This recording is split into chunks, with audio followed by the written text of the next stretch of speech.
నమస్తే, welcome to prince TV.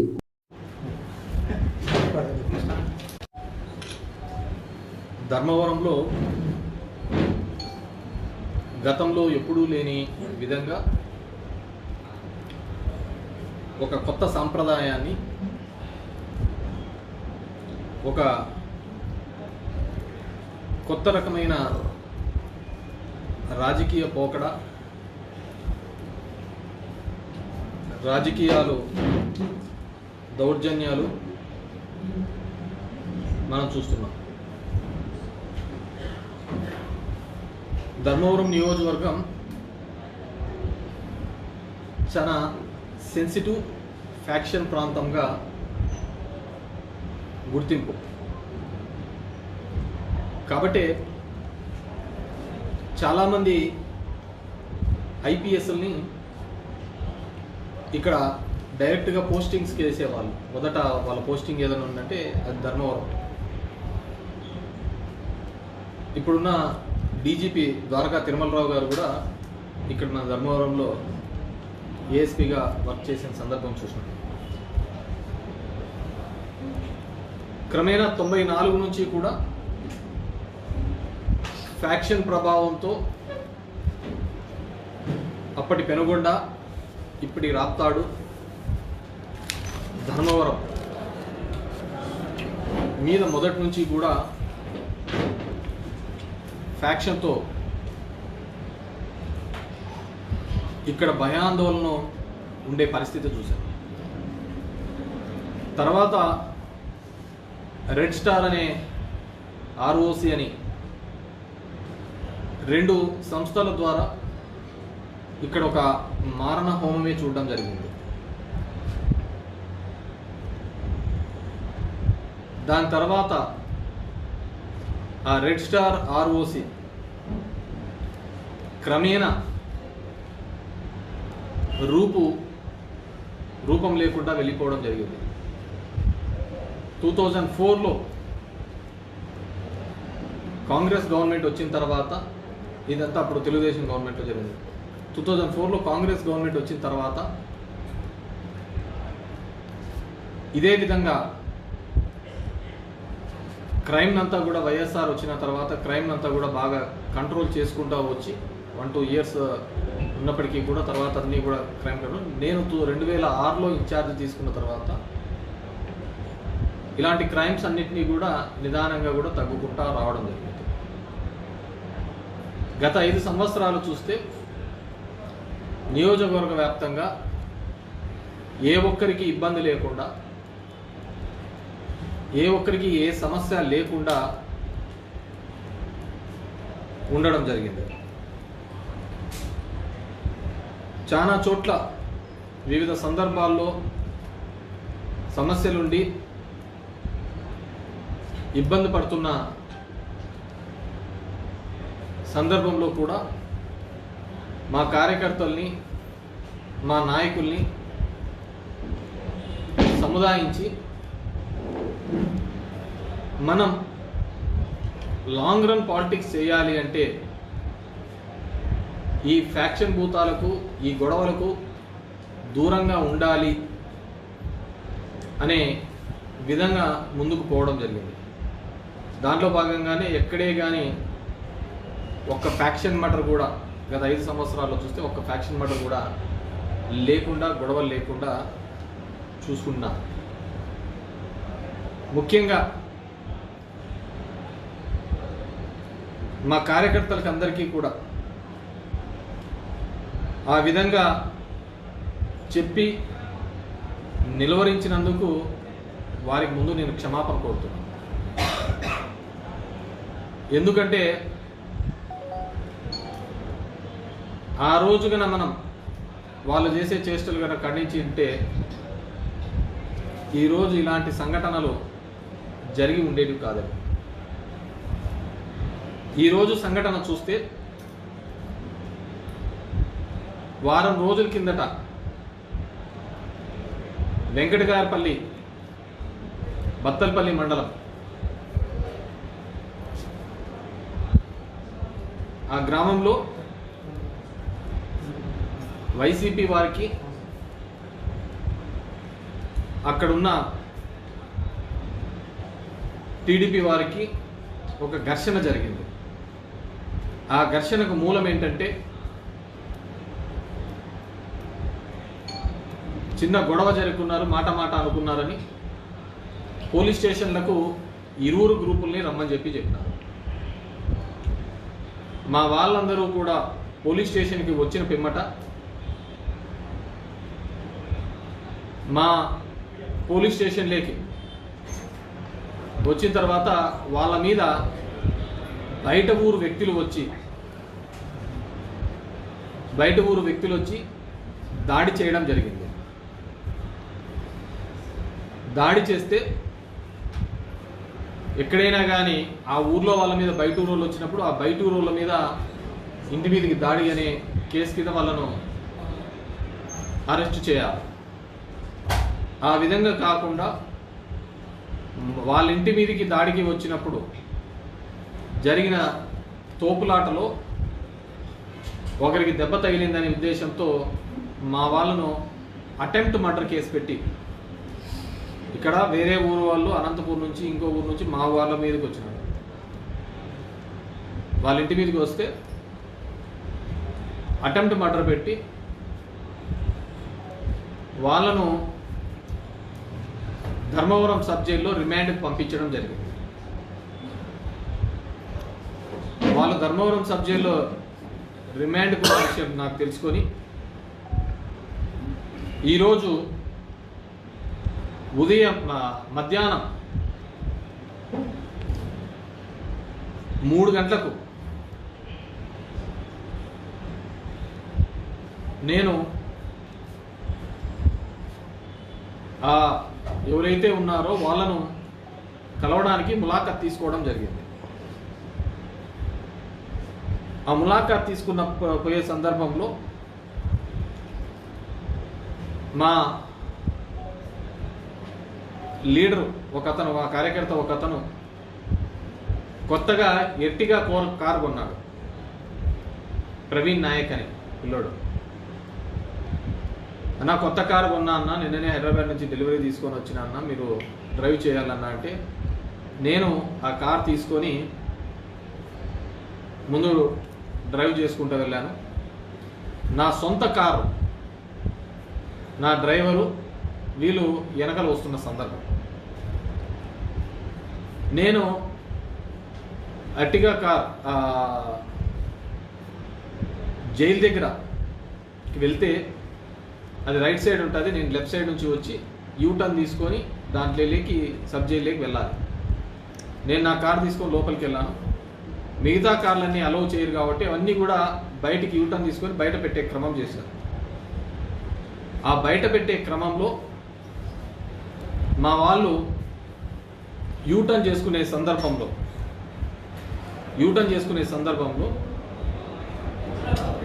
ముందర నుంచి బస్సు వస్తుంది కాబట్టి ఆ యూటర్న్ దగ్గర ఆ వెహికల్ నిలబడినారు. ఆ వెహికల్ నిలబడితే ఆ వెహికల్కి సంబంధించి కొంతమంది నాన్ లోకల్స్, ఇక్కడ ఉన్న వాళ్ళు కాదు, ఇక్కడ సత్య తరపున వ్యవహారాలు చూస్తారట, వాళ్ళు నానా దుర్భాషలాడి ఆ డ్రైవర్ మీదకి అటాక్ చేయడానికి రావడం జరిగింది. ఆ అటాక్ చేస్తున్న సందర్భంలో ఉన్న వీడియో ఇది. పోలీసులు అక్కడ ఉండి, అతని పేరు ఇక్కడ ఉన్నారు భాష అనే అతను, ఇంకెవరో, వాళ్ళను నిలవరించకుండా వాళ్ళను ప్రోత్సహించిన పద్ధతితోనే కనపడుతూ ఉంటుంది.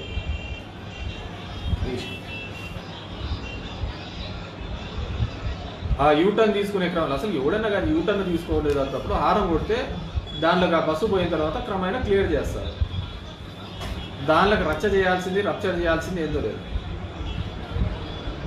అంతమంది సడన్గా అక్కడ ఎందుకు గుమిగూడారో కూడా తెలియదు. సరే, వాట్ ఎవర్ ది. సో ఇది జరిగినది. మా డ్రైవర్ మీదకి ఏ విధంగా వస్తున్నారు, నేను ఆ పనిలో లేను, నేను ఆ ఎట్టిగా బండిలో నేను ఆల్రెడీ ములాఖాత్ తీసుకొని లోపలికి వెళ్ళాను. నాకు లోపల ఉన్నాను కాబట్టి బయట ఏం జరుగుతుందో తెలియదు. తర్వాత నాకు వీడియో క్లిప్పింగ్స్ మిగతా వాళ్ళందరూ విలేకరులు వీళ్ళందరూ పెట్టిన దాన్ని బట్టి కనపడింది. ఇది అయిపోయిందా? సో ఇది ఈ విధంగా సుమారు 100 మంది ఈ విధంగా ఆయన మీద, మా డ్రైవర్ రామాంజీ మీద పడి హత్యా ప్రయత్నం చేయాలనే ఒక తపనతో చేసినప్పుడు, అతని మీద హత్యా ప్రయత్నం చేసినప్పుడు 100 మంది ఆయన బండి మీద వెహికల్ పెట్టినప్పుడు ముందరికి ఒక వ్యక్తి ఎక్కి దాన్ని బద్దలు కొట్టాలనే ప్రయత్నం చేస్తూ అతని మీదకి దాడికి ప్రయత్నించినప్పుడు అతను ఎటుపోగా పాలుపోక అతను ఏ విధంగా బతకాలి అనే ఉద్దేశంతో వెహికల్ని ముందుకు పోనించడం జరిగింది. అది మీ వీడియోలోనే చూపించే నేను మీకు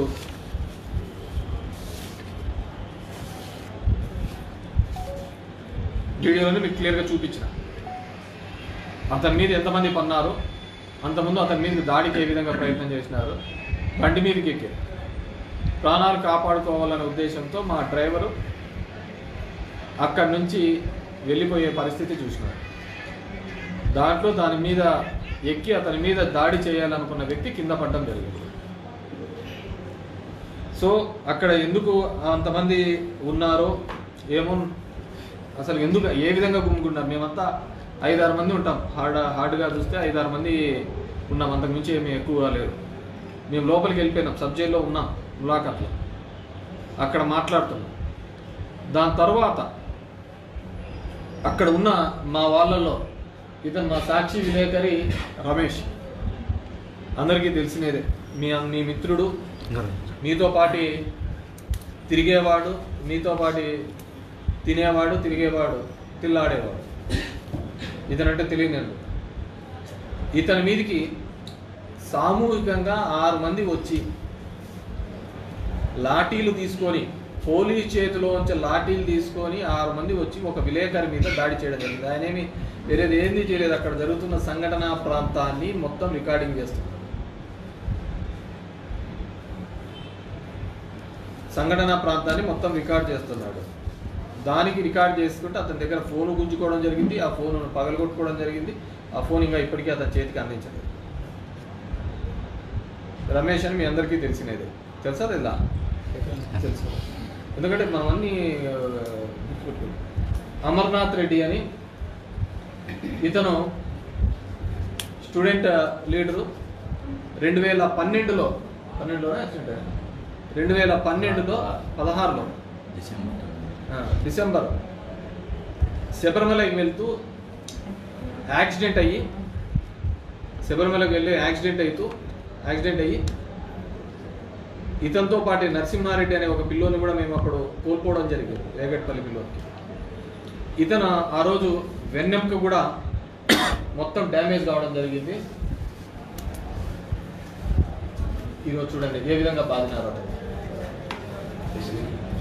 తిరుగు తిరుగు తిరుగు తిరుగు తిరుగు ఏ విధంగా అయితే నీ బాధినారు. ఇదంతా కొట్టినది. ఇది అప్పుడు జరిగిన యాక్సిడెంట్లో ఇతను వెన్నెంక జరిగినది. ఇతను నడవలేని పరిస్థితి. ఎవరిని అడిగినా చెప్తారు ఇక్కడ నుంచి 4 అడుగులు కూడా వేయలేడు. ఇతన్ని 10 మంది గుంపేసుకొని కొట్టడం జరిగింది. ఒక వికలాంగుడు. ఇతను హ్యాండిక్యాప్ పెన్షన్ వస్తుందా? చెయ్యి. ఆ రోజు త్రుటిలో ప్రాణాలతో తప్పించుకోబెట్టి కూడా నడవలేడు వికలాంగుడు. ఇతన్ని కూడా కుప్పేసి అందరూ కలిసి కొట్టడం జరిగింది. ఇతను నేను ఆయన చూసిన వీడియో ఎక్కడ ఉన్నాడు, పెట్రోల్ బంక్ పక్కన పెట్రోల్ లోపల దూరుకున్నా కూడా పెట్టలే. వీడియో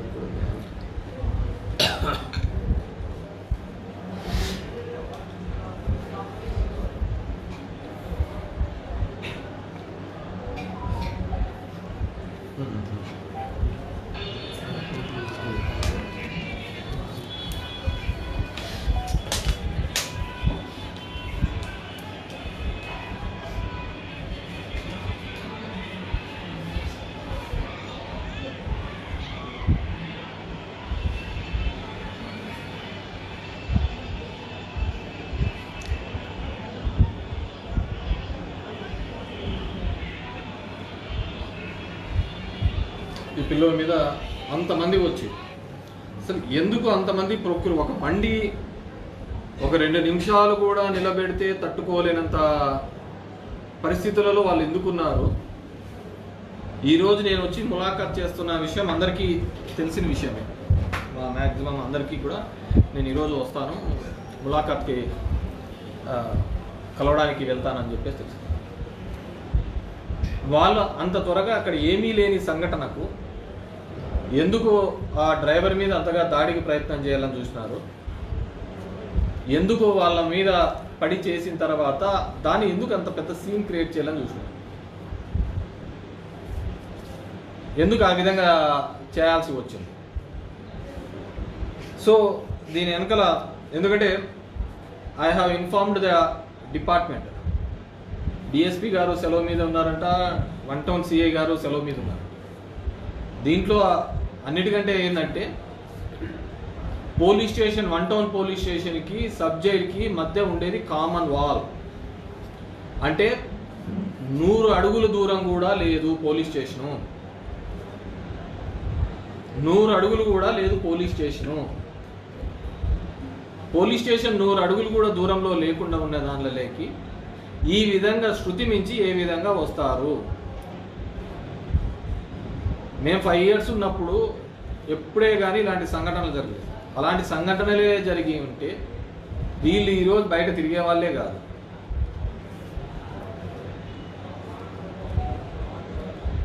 మనం ఏదైనా కానీ మంచి చేస్తే ఆ మంచి మళ్ళీ తిరిగి మనకు వస్తుందనే ఆలోచనతోనే పోయినంత. ఇలా షార్ట్ టర్మ్ పాలిటిక్స్ ఎప్పుడే కానీ చేయలేదు. 100 అడుగుల దూరంలో ఉన్నా కానీ అక్కడ దగ్గర ఒక 2-3 hours ఈ విధంగా జరిగితే 2 hours జరిగినా కానీ ఎందుకు ఇమ్మీడియట్గా పక్కన ఉన్న దానిలో స్టేషన్ నుంచి మేము రాలేకపోయినా? డిస్ట్రిక్ట్ హెడ్ క్వార్టర్స్ రావాలంటే 35 kilometers 40 minutesలో మొత్తం అంతా బెటాలియన్ రావచ్చు. అసలు పోలీసులు లాఠీ తీసుకొని ఏ విధంగా కొడుతున్నారు వాళ్ళను? ఒక విలేకరి చెప్తున్నాడు వాళ్ళకు అసలుకు బండిలోకి 2 నిమిషాలు కూడా అవతల బస్సు వస్తుంది కాబట్టి దాంట్లో, ఎందుకంటే ముందే ఆడ విలేకరులు కూడా ఉన్నారు, బస్సు వస్తుంది కాబట్టి ఆడ నిలబెట్టడం, దానికి కూడా తట్టుకోలేరా?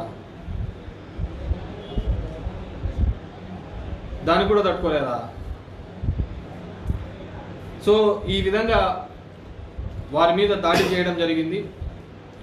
కొంతమంది చూసినాం జనసేన వాళ్ళు ప్రెస్ మీట్ పెట్టి బహిష్కరించాలి. డెఫినెట్గా అది ఎప్పుడో నిన్ను ఊరంతా ఇడిచిపెట్టి 2004లో ఎక్కడో దాక్కుంటే మా చిన్నాయనను వాళ్ళను పట్టుకొని నేనేదో ఊర్లో వచ్చి బతుక్కుంటానంటే ఫ్యాక్షన్ అనేది ఇక్కడ గ్రామాలలో ఉండకూడదు, అది మంచి సంస్కృతి కాదు, జరిగిపోయిన తరాలలో మళ్ళీ మనల్ని ఆ విధమైన భావంతో ఉండకూడదు అనే ఉద్దేశంతో వాళ్ళని తీసుకొని రావడం, వాళ్ళని బహిష్కరించారు. ఖచ్చితంగా టైం వస్తుంది. ఐఎమ్ గుడ్ ఇన్ మ్యాథమెటిక్స్, లెక్కల్లో నేను ప్రతిసారి ఎప్పుడు కూడా 90కి తగ్గలేదు. నాకు టైం ఎక్కువ దూరం ఉండదు. ఆ టైం ప్రకారం ఆ లెక్కలన్నీ కూడా సరి చేస్తా. ఇప్పుడు జరిగిన ఏ లెక్కాసారాలు ఉన్నాయో ప్రతి లెక్కాసారము తెలియజేస్తా. కొత్త వాళ్ళు వస్తుంటారు పోతుంటా అంటారు, కానీ డెఫినెట్గా ఇంతకుముందు చెప్పిన విధంగా మా లీడర్స్కి మా కార్యకర్తల ముందు క్షమించాలని కోరుతున్నాను. ఈ 15 సంవత్సరాలుగా ఎక్కడే కానీ ఇంకా ఎందుకు ఆ భూతాల చుట్టూ తిరుగుతారు, ఆ గొడవల చుట్టూ అని చెప్పేసి వాళ్ళని చాలా కట్టడి చేయడం జరిగింది. మాటలు జోరైనాయి, చేతులు జోరైనాయి.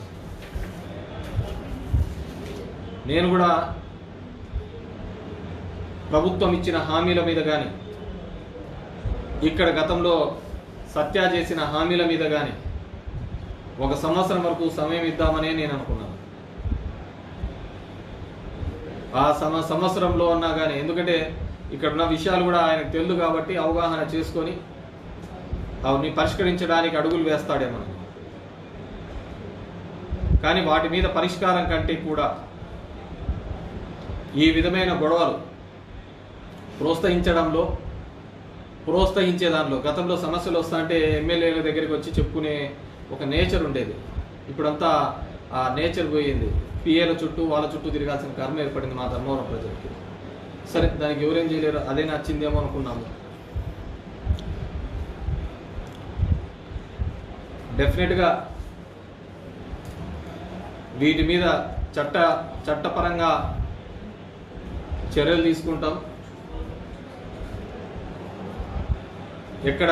ఎందుకంటే నేను లోపలికి వెళ్ళి కూర్చున్న తర్వాత నాకు 5 నిమిషాలకి నోటీస్లోకి తీసుకొని వచ్చినారు. అది కూడా మొత్తం రికార్డెడ్ ఎవిడెన్స్ ఉంది. సో డెఫినెట్గా ఇలాంటి చేష్టలు మంచిది కాదు. ధర్మవరం ప్రజలకు నేను నెత్తి నోరు కొట్టుకొని చెప్పిన, మీరు చాలా మోసపోతున్నారు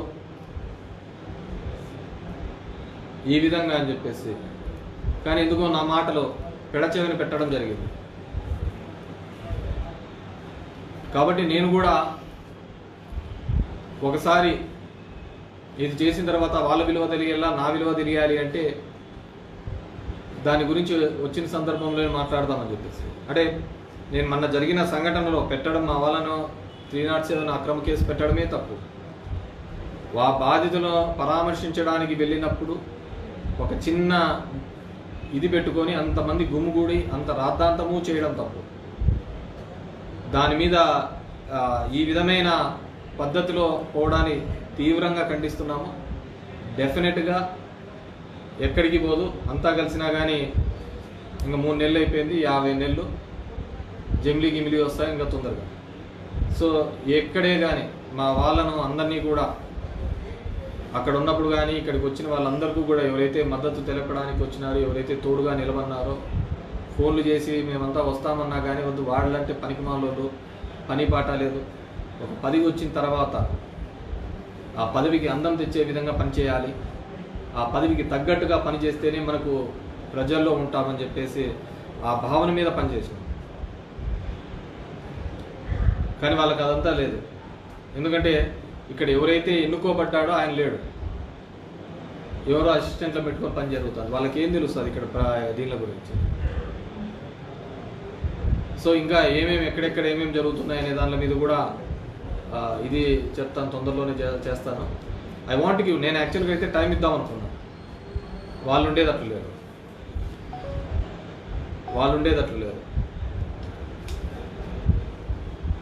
కాబట్టి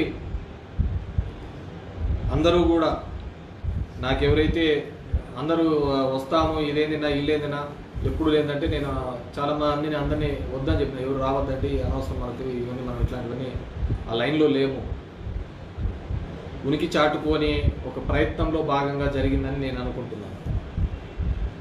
ఉనికి కోసం తాపత్రయపడే విధంగా అని చెప్పేసి ఆ బండిలో మా డ్రైవర్ ఉన్నాడు, నేను లోపల ఉన్నాను. ఒక హారన్ కొట్టిన దానికి ఒక హారన్ కొడితే ఆ బండి యూటర్న్ తీసుకొని పక్కన నిలబెట్టే దానికి ఇంత రాద్దాంతం చేస్తారు. సరే, వాట్ ఎవర్ మేబీ వీళ్ళ బాధితులు కూడా ఇప్పుడు నేను డిపార్ట్మెంట్కి కూడా కోరుకునేది ఒకటి, you maintain law and order, ప్రాపర్గా మెయింటైన్ చేయాలని కోరుతున్నాను. ఈ దొంగ కేసులు ఇలాంటి తప్పుడు పెట్టడం వల్ల డెఫినెట్గా అది ఇంకో పద్ధతికి లీడ్ అవుతుంది. Dharmavaram is very sensitive area. వాటిని తగ్గించడానికి నాకు 15 ఏళ్ళ నుంచి 18 ఏళ్ళు పట్టింది టైము. ఆ క్రైమ్ రేట్ తగ్గించడానికి, ఆ ఫ్యాక్షన్ భూతాన్ని తరిమి కొట్టడానికి నాకు 18 సంవత్సరాలు పట్టింది. ఎందుకంటే ఆ ఫ్యాక్షన్కి నేను ఒక బలి అయిన వాడిని, బాధించబడ్డవాడిని. కాబట్టి అది ఇంకా ఫ్యాక్షన్ అనేది ఉండకూడదు అని కోరుకునేవాడిని. ఆ ఫ్యాక్షన్ ఉండకూడదని కోరుకున్నాను కాబట్టి ఆ ఫ్యాక్షన్ తగ్గించడానికి నాకు ఇన్ని సంవత్సరాలు పట్టింది. కాబట్టి లాస్ట్ 10 years ఒక్క గొడవ లేకోకుండా చేయడం జరిగింది, ఒక్క ఫ్యాక్షన్ మర్డర్ కూడా లేకుండా చేయడం. మా వాళ్ళు చెన్నారెడ్డి అనే అతని వ్యక్తిని చంపితే కూడా ఎటువంటి కక్ష సాధింపు చర్యలు లేకుండా చట్ట పరిధిలోనే వాళ్ళకు జీవితకాలం శిక్ష పడే విధంగా చేయడం జరిగింది. ఆ విధంగానే మేము మెయింటైన్ చేసుకుంటూ పోయినాం. కాబట్టి ధర్మవరంలో ఇప్పుడున్న చాలామంది ఐపీఎస్లు వాళ్ళ ఫస్ట్ పోస్టింగ్ ఈడే. ఇంతకుముందు అనుకుంటా అంజనా సింహ కావచ్చు, తేజ్దీప్ కావచ్చు, ఇప్పుడున్న ద్వారకా తిరుమలరావు కావచ్చు, అకుల్ సబర్రావు కావచ్చు, మనీష్ కుమార్ సిన్హా కావచ్చు, రాజశేఖర్ బాబు కావచ్చు, n number of people. It's so sensitive, చాలా సెన్సిటివ్ ఉన్న ఏరియా.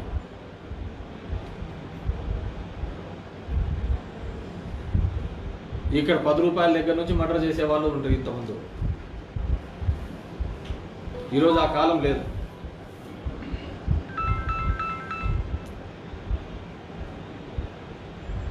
కాబట్టి మేము ఏదైతే ఈ ప్రాంతంలో ప్రశాంతత కావాలని కోరుకున్నామో ఆ ప్రశాంతను ఉంచడానికి మేము ఎన్నో సాక్రిఫైసెస్ చేయాల్సి వచ్చింది. ఎంతో కంట్రోల్గా ఉండాల్సిన పరిస్థితి వచ్చింది. ఈరోజు తెలిసి తెలియని చేష్టలతో, తెలిసి తెలియని పనులు చేయడం వల్ల డెఫినెట్గా ఈ ప్రాంతంలో మళ్ళీ ఆ ఫ్యాక్షన్ జీవం పోసుకునే పరిస్థితి రాకూడదని చెప్పేసి నేను కోరుతున్నాను. కాబట్టి యు బీ టఫ్, గట్టిగా వీటి మీద చర్యలు తీసుకునే విధంగా ఉండాలి అని చెప్పేసి పోలీసు అధికారులను వాళ్ళని కూడా కోరుతున్నాను. డోంట్ టేక్ చాలా లైట్గా తీసుకోవద్దండి. ఊరికనే ఉన్నాడు, వాళ్ళు చేసినారు, ఇది అని చెప్పేసి.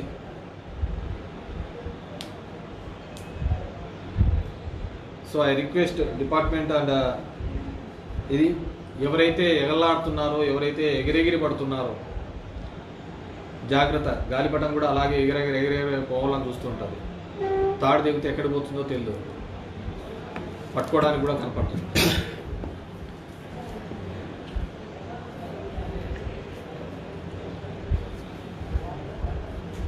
ఎవ్రీథింగ్ ప్రతి ఒక్కటి కూడా వాచ్ చేస్తున్నాం. జరుగుతున్నవి because we want to give time. Anything else? Thank you. Any questions? డెఫినెట్గా మా అమర్, రమేష్ వీళ్ళు ఇంకా ఒకరిద్దరు ఉన్నారు. వాళ్ళిద్దరు కూడా కంప్లైంట్ చేయడం జరుగుతుంది. వాళ్ళిద్దరు స్టేషన్కి కంప్లైంట్ ఇచ్చే కార్యక్రమం చేయడం జరుగుతుంది. వైఎస్ఆర్సీపీ శ్రేణులు భయపడించేందుకే ఇది ఒక ట్రయల్ రన్ అనేది ఆరోపణలు ఉన్నాయి. ఇప్పుడు నేను ఎవరికి చెప్పకుండా, ఎవరిని రమ్మనకుండా, ఎవరితో మాట్లాడకుండా, బికాజ్ లోపల ఆ కార్యక్రమం ఫోన్ చేయలేం కాబట్టి మాకు ఇంతమంది వచ్చినారు. అదే చేసింటే ఏముంటుంది? It's not nuisance. మనం అది అలాంటివి ఎంకరేజ్ చేయాలా అనేది ఇది లేదా. సో అలాంటివి చేస్తే ఇంకేముంటుంది? జరిగిన సంఘటన మినిస్టర్ స్పందించి ఎక్స్ట్రా పోస్ట్ పెట్టారు సార్. అంటే ఇది ఒరిజినల్ కేతిరెడ్డి నిజ స్వరూపము, ఆయన నిజంగా జైలు పోవాలంటే తొందరగానే పంపిస్తాము, అంతేగాని ఇటువంటి చర్యలు మంచిది కాదు అని నాకు పోస్ట్ పెట్టాను. దానిపై మీ అభిప్రాయం? అతనికి ఏం జరిగిందో అతనికి తెలిసి ఉండదని నేను అనుకుంటున్నాను. అతని భావన ఏంటంట నాకు అర్థం కావటం లేదు. సత్యభావన ఏంటంట, ఏమంట ఆ బండి గుద్దడం తప్పు, ఆ విధంగా డ్యామేజ్ చేయడం తప్పు అనేది ఆయన భావన. అంతేనా? నేను అంత నీట్గా వీడియో చూపించాను కదా. ఒక 200 మంది ఒక వెహికల్ మీద పడితే, ఒక 200 మంది ఆ వెహికల్ని డ్యామేజ్, ఆ వ్యక్తి మీద చంపాలనే ప్రయత్నం చేస్తే ఆ వ్యక్తికి ఉన్న దారి ఏంది? అక్కడ నుంచి తప్పించుకోవడం తప్ప ఏంది ఉంటుంది? అదే విధంగా ఉంటుందా? అంతమంది వాళ్ళు చదివి చెప్పడానికే చూస్తున్నారు. నేను రికార్డెడ్ చూపించాను కదా. నిలవన్న బండిలోకి అంతమంది వచ్చి అంతమంది ఆ విధంగా చూశాడు. కేతిరెడ్డి నిజస్వరూపం చూపించాలనుకుంటున్నాడు, చూడాలనుకుంటున్నాడు, చూపిస్తాము. దానికి ఏముంటుంది? తప్పే ఉంటుంది. ఇంకా జైలు అంటావా? రాజకీయాల్లోకి వచ్చినప్పుడే మేము అన్ని తెగించే వచ్చినాయి. ఈ జైళ్ళకు దీనికేమి ఇదేమి సరే ఆ కార్యక్రమాలు కూడా చూస్తాం. అతనికి ఇది అసలు జరిగిన సందర్భం ఏందో దాని మీద విచారణ వ్యక్తం చేయకుండా, దాని మీద ఏందిరా మనకైనా సిగ్గన్నా ఉండాలా. నేను ఒక మంత్రి స్థాయిలో ఉండి నేను అక్కడ ఉన్నాను, నేను ఎక్కడి నుంచో వచ్చింటే నన్ను అక్కడ గెలిపించినారు. అలాంటిది ఒక బండి పెట్టుకొని ఆడ ఇది చేస్తారు. నేనంటే ఇది ఆడ వీడియో ఎవిడెన్స్ ఉన్నాయి కదా. వీడియో ఎవిడెన్స్లు అన్నీ చూపిస్తాను కదా. మళ్ళీ ఏం దేవేంద్ర నీకు కూడా తెలుసు కదా, ఆయన ఎక్స్లో పోస్ట్ చేసినట్టే ఆయనకు వచ్చిన అవగాహన మేరకు ఉంటుంది. బేసిక్గా అవగాహన రాహిత్యం వేరు కదా, సమాచారం వేరు, దాన్ని అవగాహన చేసుకోవడం వేరు. ఇది ఉంటుంది. ఒక బండి మీద 100 మంది పడినారు, 100 మంది బండి మీద పడితే అతని మీద అంతకుముందే ఒక 10 నిమిషాలు ఆర్గ్యుమెంట్ జరుగుతున్న వీడియోస్ చూశారు. ఎందుకు ఆర్గ్యుమెంట్ చేస్తున్నాడు? బండిలో కూర్చున్న అతని మీద, మా డ్రైవర్ మీద ఎందుకు ఆర్గ్యుమెంట్ చేస్తున్నాడు? నేను ఉన్నానా, నేను లోపల ఉన్నాను. మరి ఎవరితో, డ్రైవర్తో ఆర్గ్యూ చేయాల్సిన అవసరం ఏమొచ్చింది? 200 మంది ఆర్గ్యూ చేస్తారా? ఒక బండి మీదకి వచ్చినప్పుడు అతనికి ప్రాణ సంకటం ఉన్నప్పుడు ఖచ్చితంగా ఇది చేస్తాడు. That's what he did. భవిష్యత్తులో ఇలాంటి దౌర్జన్యాలు మళ్ళీ పునరావృతం అయితే మీ రెస్పాన్స్ నేను చెప్పాను కదమ్మా, everything will take care. Anything